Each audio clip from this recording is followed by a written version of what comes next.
নমস্কার, রাত ৮টা মানির সময় ঠোঁট কাটার রাত ৮টা মানির সময় পারফেক্ট প্রশ্ন করার ঠিক সময় ঠিক লোকটিকে প্রশ্ন করার আমি পিউ রয়েছে আপনার সঙ্গে। আর আজ শুরুতেই আপনাদের বলি, এরকম কি হবে মুহূর্ত রাজনীতিতে খুব কম আসে। যেমন এই মুহূর্তে বারবার এই প্রশ্নটা আসছে মহারাষ্ট্র সরকার সম্পর্কে। টিভি9 বাংলা এক্সক্লুসিভ যে তথ্য আপনাদের সামনে আনবে তা হলো রিজাইন করতে চলেছেন উদ্ধব ঠাকরে। মহারাষ্ট্রের মুখ্যমন্ত্রী তিনি রিজাইন করতে পারেন তেমন ইঙ্গিত তার ছেলে দিয়েছে মন্ত্রিসভার বৈঠকে। কারণ সুপ্রিম কোর্টে নজর রয়েছে গোটা দেশের, স্পেশালি মহারাষ্ট্রের। সুপ্রিম কোর্ট যা বলবে সেই অনুযায়ী সিদ্ধান্ত। যদি কাল ফ্লোর টেস্ট হয় সুপ্রিম কোর্টের রায়, তাহলে কিন্তু রিজাইন আজই করতে পারেন উদ্ধব ঠাকরে। সরাসরি আমার সঙ্গে মুম্বাই থেকে রয়েছেন আমাদের প্রতিনিধি রাজা। আমি রাজার সঙ্গে কথা বলবো। রাজা আমি তোমার থেকে জানতে চাইবো, এখন কি মানে ঘন্টা গুনতে হচ্ছে, মিনিট গুনতে হচ্ছে উদ্ধবকে? দেখো, এই মুহূর্তে যেটা লেটেস্ট আপডেট সেটা হচ্ছে আমরা এক্ষুনি এখানে শিবসেনা হেডকোয়ার্টার্সে যিনি সিএমওর যিনি রিপ্রেজেন্টেটিভ থাকেন তার সঙ্গে কথা বলছিলাম।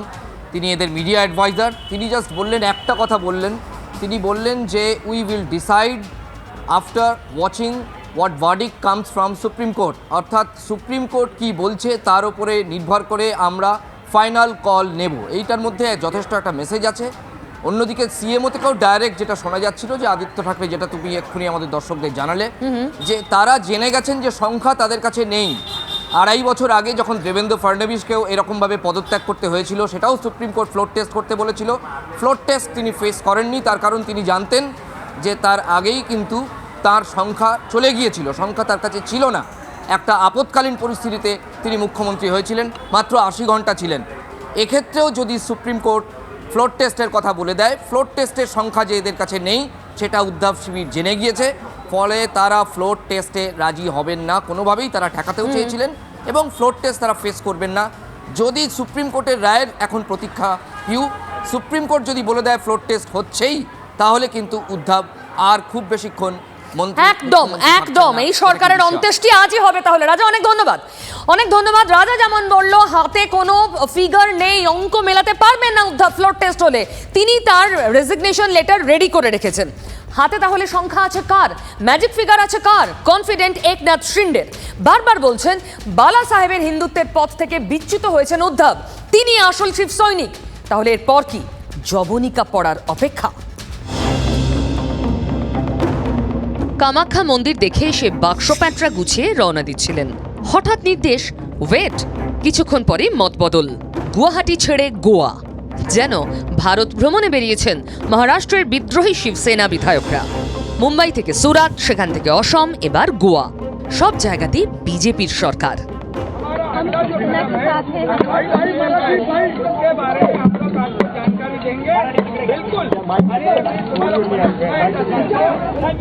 বিজেপি নেতা, মহারাষ্ট্র বিধানসভার বিরোধী দলনেতা দেবেন্দ্র ফডনবিস দিল্লিতে অমিত শাহ, জেপি নাড্ডার সঙ্গে কথাবার্তা বলে মুম্বাই ফিরেই সোজা চলে যান রাজভবনে। রাতেই নির্দেশ লিখে ফেলেন রাজ্যপাল ভগৎ সিং কোশিয়ারি। 30 জুন সকাল 11টায় বিধানসভায় আস্থা ভোটের মুখোমুখি হতে হবে উদ্ধব ঠাকরের মহাবিকাশ আঘাড়ি সরকারকে। পুরো প্রক্রিয়া লাইভ টেলিকাস্ট হবে। সুপ্রিম কোর্টেও একই কথা বলে শিবসেনা। তাদের যুক্তি, 16 বিধায়কের সদস্যপদ খারিজ করেছেন ডেপুটি স্পিকার। তা নিয়ে সুপ্রিম কোর্টে পরবর্তী শুনানি 11 জুলাই। তার আগে কিভাবে আস্থা ভোট হতে পারে? তখন বিদ্রোহী বিধায়কদের বিমান গুয়াহাটি থেকে উড়ে যাচ্ছে পানাজির পথে। মন্ত্রিসভার বৈঠক করছেন উদ্ধব ঠাকরে। সেখানে মুঘল সম্রাট ঔরঙ্গজেবের নামাঙ্কিত ঔরঙ্গাবাদের নাম বদলে ছত্রপতি শিবাজির ছেলের স্মৃতিতে সম্ভাজিনগর করার সিদ্ধান্ত হচ্ছে। দুই শরিক কংগ্রেস আর এনসিপির আপত্তিতে বাবা বালা সাহেবের মনোবাসনা পূর্ণ করতে পারছিলেন না উদ্ধব। তার সরকার থাকবে কিনা ঠিক নেই, তবে মহারাষ্ট্রের মহাসংকট সম্ভবত শিবসেনাকে ফেরালো কট্টর হিন্দুত্ববাদী লাইনে। হতেই পারে যে কোনো মুহূর্তে এই ঠোঁটকাটা চলতেই রিজাইন করে দিলেন উদ্ধব ঠাকরে, যদি সুপ্রিম কোর্ট ফ্লোর টেস্টের নির্দেশ দিয়ে দেয়। আর এই প্রসঙ্গেই কয়েকটা কথা বারবার মাথায় ঘুরছে, কয়েকদিন আগে থেকে ঘুরছে, আজ আরও জোরালো হলো। তা হলো মহারাষ্ট্রকে সামনে রেখে বিজেপি, স্পেশালি শুভেন্দু অধিকারী, তিনি কি এই বাংলাতেও এই কৌশল নেওয়ার কথা ভাবছেন? কারণ আজও বিকেল বেলায় তিনি আরও একবার এই বাংলায় রাষ্ট্রপতি শাসনের দাবি তুললেন, দরবার করলেন রাজ্যপালের কাছে। শুভেন্দু বলছেন মমতা বন্দ্যোপাধ্যায় বিজেপির বিরুদ্ধে জেহাদের ডাক দিয়েছেন। এই জেহাদ শব্দটি নিয়ে তিনি আতঙ্কিত বিজেপি। সেই জন্যই দাবি কি রাজ্যে রাষ্ট্রপতি শাসন জারি হোক, ঠিক কি অভিযোগ শুভেন্দু শোনাবো? সাংবিধানিক যে দায়িত্ব আছে মহামান্য রাজ্যপালের পালন করুন এবং ৩৫৬ ধারা প্রয়োগ করে এই একটি শব্দের জন্য এই সরকারকে এবং সরকার প্রধানকে তার বিরুদ্ধে ব্যবস্থা গ্রহণ করা হোক। আর এখানেই তো সেই প্রশ্নগুলো আসে। খোদ অমিত শাহ থেকে জেপি নাড্ডা রাষ্ট্রপতি শাসন নিয়ে কথা বাড়াননি কেউ এই রাজ্যে এসে। সেখানে শুভেন্দু অধিকারী কেন বারবার সেই দাবিটাই তুলছেন? মহারাষ্ট্রের সরকারের ডামাডোল দশা দেখে কি অনুপ্রাণিত শুভেন্দু? বাংলাতেও এক ফর্মুলা খাটাতে তিনি তৎপর, কিন্তু সেক্ষেত্রে প্রশ্ন আরও, মহারাষ্ট্রে যা সম্ভব তা কি বাংলায় আদৌ সম্ভব? গতকালই রাজভবনে গিয়েছিল তৃণমূল, আর আজ শুভেন্দুকে গ্রেফতারির দাবিতে গতকাল তৃণমূল গিয়েছিল, আজ পালা বিজেপির। চাপ পাল্টা চাপের রাজনীতি চলছে। শুভেন্দু আজ বলেছেন 2024-এ শুধু লোকসভা নয়, তার সঙ্গে বিধানসভা ভোটও হবে। ফের সরকার বিসর্জনের হুঁশিয়ারি। রাজভবনে দাঁড়িয়ে তিনি এসব বলছেন কেন? ঠোটকাটা আমি জানতে চাই, মোদি শাহ নাড্ডারা জানেন তো শুভেন্দু যা বলছেন তারই স্ট্র্যাটেজি? আসি এবার অন্য প্রসঙ্গে। ধুমধুমার একটা ছবি, ধুমধুমার ছবি আজ দুপুরে দেখলো গোটা বাংলা। নিয়োগ দুর্নীতি থেকে জাতীয় শিক্ষানীতির প্রতিবাদ, রাজপথে গলা তুললো এসইউসিআই, আর বিক্ষোভ সামলাতে লাঠি চালালো পুলিশ। তারপর টেনে হিচড়ে ভ্যানে তোলা যা হয়, আর এই নিয়েই ধর্মতলায় ধুন্ধুমার।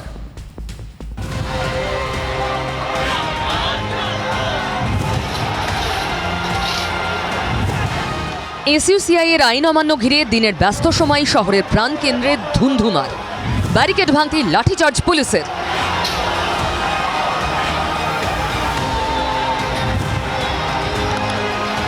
এসএসসি নিয়োগ দুর্নীতি, আচার্য বিল থেকে পেট্রোপণ্যের মূল্য বৃদ্ধি, কেন্দ্র রাজ্যের একাধিক ইস্যুর প্রতিবাদ।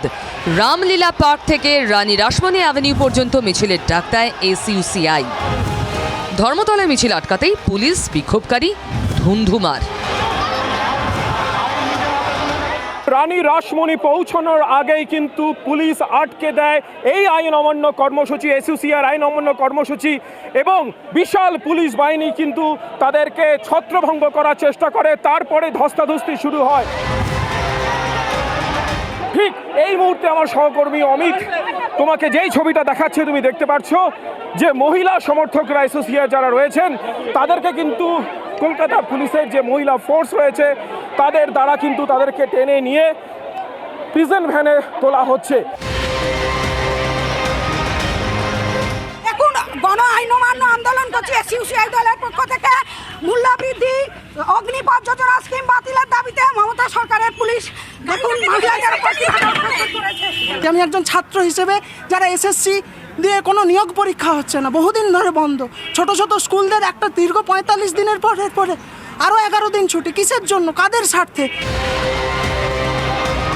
মিছিল নগরী কলকাতা। নিয়োগ দুর্নীতি সহ একাধিক ইস্যুতে প্রায় প্রতিদিনই রাজপথের প্রতিবাদ চলছে, আর বিক্ষোভ সামাল দিতে রোজই হিমশিম খেতে হচ্ছে পুলিশকে।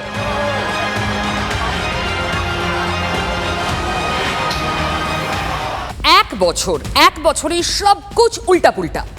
এক বছর আগে ছিল 200 পারে স্লোগান, রাজ্যের কুর্সি দখলের স্বপ্ন, আর ভোট মানেই হার। পুরসভার 6 ওয়ার্ডের ভোটেও তার ব্যতিক্রম হলো না। দখল করলো 2 নম্বর জায়গাটা, দখল করলো বামেরা। গেরুয়া শিবিরে তাহলে কি হচ্ছে? অমিত শাহ, জেপি নাড্ডার সফর, দফায় দফায় বৈঠকের পরও রক্তক্ষরণ চলছেই। পাহাড় খুশির খবর পাঠালো ঘাসফুল শিবিরে। এই প্রথম পাহাড়ের ভোটে খাতা খুলল রাজ্যের বর্তমান শাসক দল। পেল 5 আসন, জিতিয়ে গেল বন্ধু আনিত থাপার দখলে। পাহাড় রাজনীতিতে অপ্রাসঙ্গিক হয়ে গেলেন বিমল গুরুং। বিমলের মতো জিটিএ ভোটে লড়েনি বিজেপিও, তবে লড়েছে 6 পুরো ওয়ার্ডে। ফল, তৃণমূল 4, বাম 1, কংগ্রেস 1, বিজেপি 0। যে 4 আসনে তৃণমূল জিতেছে সেখানেও বামেরা 2 নম্বরে। শান্তিপুর, বালিগঞ্জ বিধানসভার উপনির্বাচনেও বামেরা ছিল দ্বিতীয়।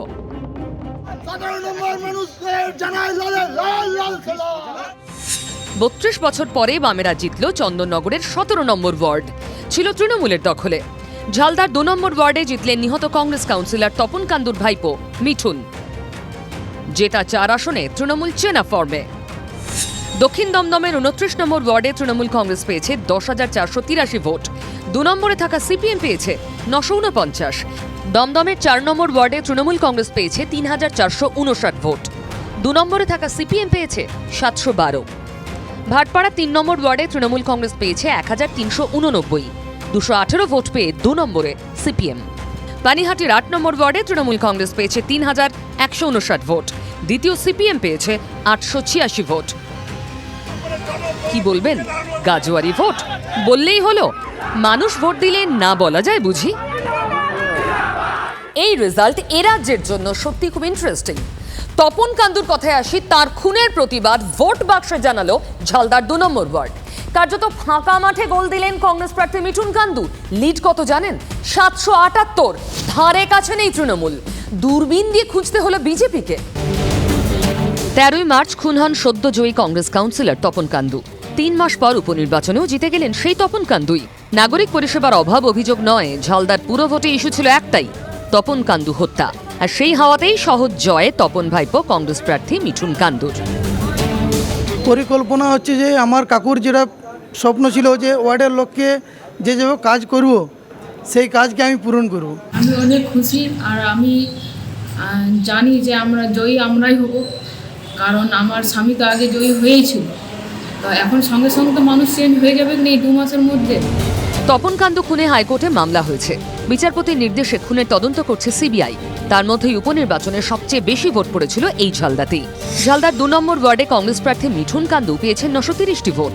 তৃণমূল প্রার্থী জগন্নাথ রজক 152 এবং বিজেপির পরেশ চন্দ্র দাস 33। ঝালদাটা সংবাদ মাধ্যম তৎপর ছিল এবং সরকার দেখলো ঝালদাতে জয়ী প্রার্থীকে তো খুন করা হয়েছে, আবার যদি সন্ত্রাস করি তাহলে আর মুখ দেখানো যাবে না। ঝালদায় নির্বাচনে সন্ত্রাস হয়নি, ফলাফল আমাদের পক্ষে। বাংলায় গণতন্ত্র আছে এবং বাংলায় নিরপেক্ষ নির্বাচন হয় কেন্দ্রীয় পুলিশ না থাকলেও।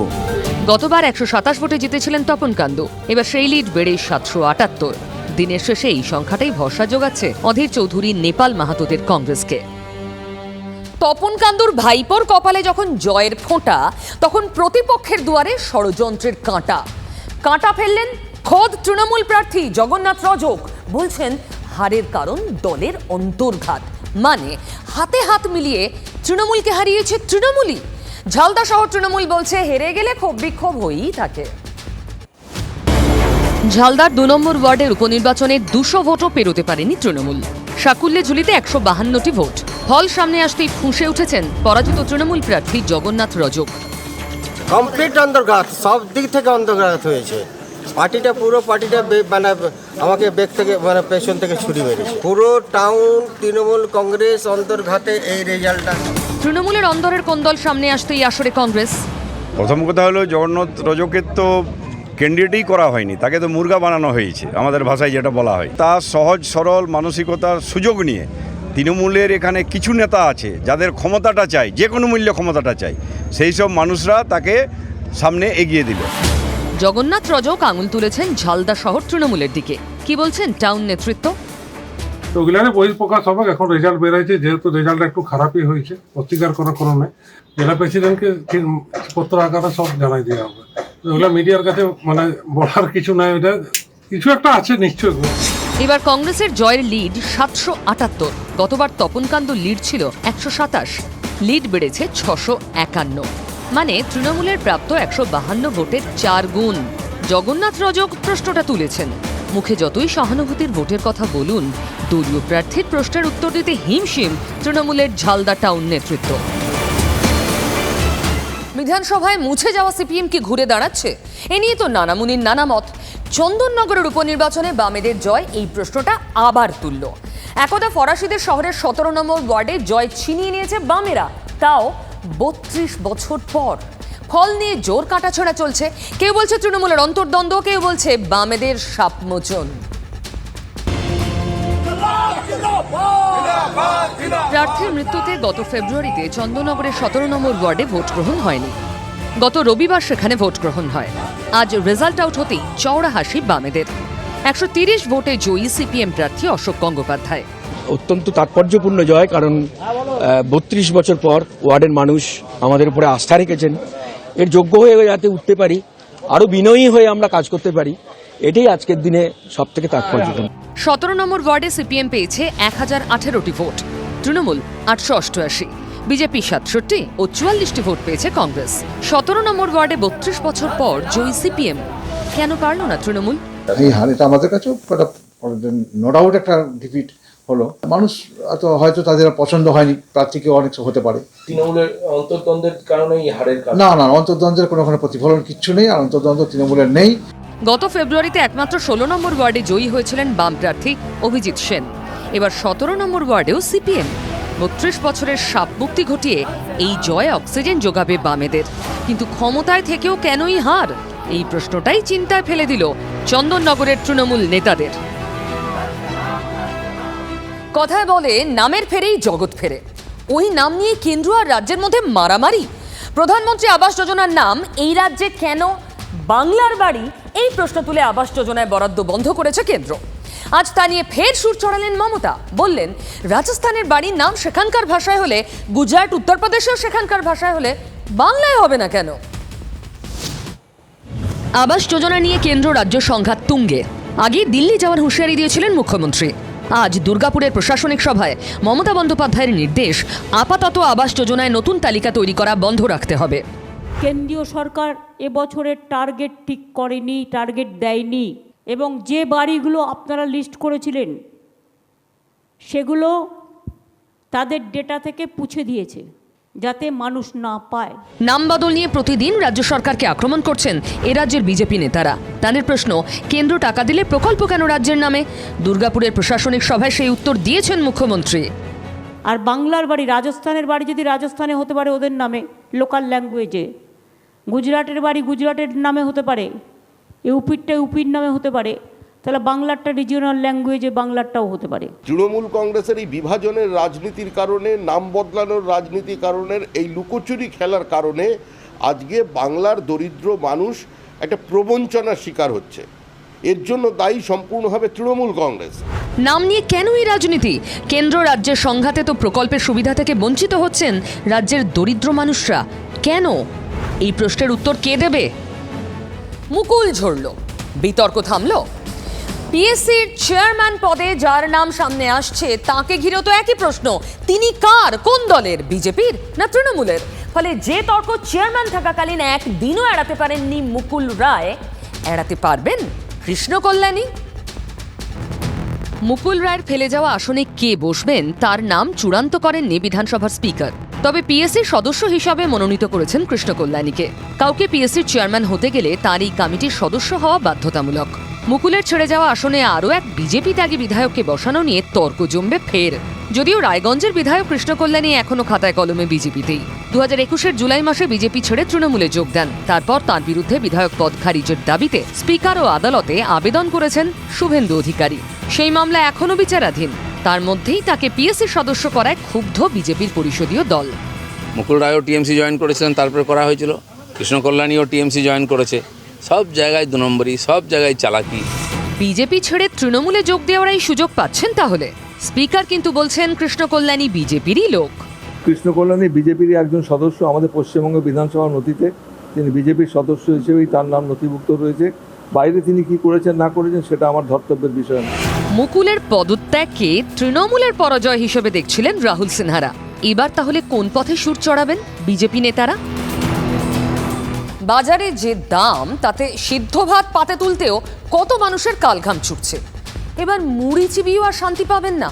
জানেন তো, কর বসছে মুড়িতে, কর করে জিএসটি। শুধু মুড়ি না, এই লিস্টে আছে আরো অনেক কিছু, দেখে নিন। পকেট কাটার ব্যবস্থা পাকা করলো জিএসটি কাউন্সিল। কি কিনবেন বাজারে গিয়ে? এবার তো নুন আনতে পান্তা ফুরোনোর দশা। জিএসটি থেকে বাদ রইলটা কি?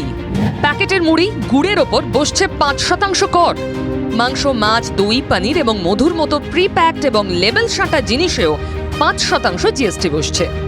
আগে থেকে প্যাকেটবন্দি এবং লেবেল করা থাকলে সেই আটা এবং চালেও জিএসটি 5%। চেক বই ইস্যু করতে ব্যাংকগুলো যে ফি নেয় তাতেও মেটাতে হবে 18% কর। হোটেলে দৈনিক 1000 টাকার কম ঘর ভাড়ার উপরে 12% কর বসানোর সিদ্ধান্ত। হাসপাতালে যেসব রুমের ভাড়া 5000 টাকার ওপরে, সেগুলোতে 5% জিএসটি ধার্য করা হয়েছে। জিএসটির ব্যবস্থা পর্যালোচনা করতে অর্থমন্ত্রী নির্মলা সীতারামনের নেতৃত্বে চণ্ডীগড়ে বৈঠক। সেখানেই এই নিত্য প্রয়োজনীয় জিনিসগুলোর ওপর কর বসেছে। যারা 5 স্টারে খাচ্ছেন তাদের ছাড়, আর যারা মুড়ি তেলে ভাজা খাবেন তাদের উপরে ট্যাক্স চাপানো হচ্ছে। এটাই হচ্ছে মোদী সরকার। এখনই না বাড়লেও ডেঞ্জার জোনে রয়েছে ভোজ্য তেল, ছাপার কালি, এলইডি আলো, বিদ্যুৎ চালিত পাম্প, চামচ, ছুরির মতো আরো অনেক কিছু। কারণ এতেও কর কাঠামো বদলের সুপারিশ করেছে কাউন্সিল। ফলে চিন্তা বাড়ছে বই কমছে না মানুষজনের। গরিব থেকে মধ্যবিত্তদের কথা ভাবার দায় কি সরকারের নেই? আমি তো ঠোঁট কাটা, প্রশ্ন তো করবই। মুড়িতে পর্যন্ত কর, কি খাবেন মানুষজন? কোভিড কালের পর এমনিতেই অর্থনীতি নড়বড় করছে, কত মানুষের চাকরি নেই, রোজগার নেই। নিত্য প্রয়োজনীয় জিনিসের ওপর করের বোঝা চাপানো কি খুব জরুরি? জনতার রাই তো গড়ে ওঠে সরকার, তাই না? কিন্তু তারপর সাধারণ এই দিন আনি দিন খাই মানুষগুলোর কথা ভাবাটা খুব কষ্টের। ঠোঁটকাটা প্রশ্ন করছে আপনাদেরকে, আর আপনাদের হয়ে ওদেরকে। শেষ করবো, আজ হাতে সময় একদম নেই। আবার আগামীকাল রাত 8টায় ঠোঁটকাটার সঙ্গে দেখা হচ্ছে। সঙ্গে থাকুন ততক্ষণ টিভি9 বাংলা।